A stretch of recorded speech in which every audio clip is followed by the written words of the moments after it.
I was reading last night that someone argued with a friend that one day we should be able to carry a gigabyte in our pocket, and he said, no, it will never happen. And this is 1000 gigabyte. This is how the technology has leapfrogged.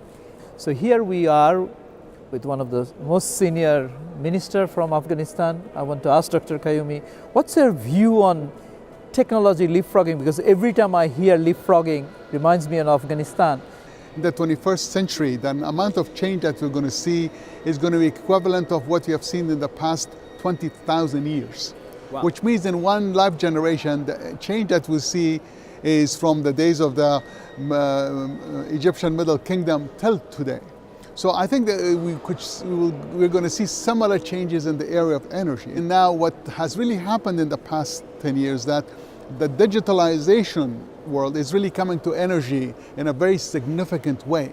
And these are the kind of changes that, whether it's from the sensor industry, whether we see the Internet of Things, whether we see the changes in the solar energy, whether it's renewable energy, and all other, and the fact that we can bring all of them together is what really we see the great importance and the shift that is really occurring, which really brings us to the most important source of energy, that namely the human energy.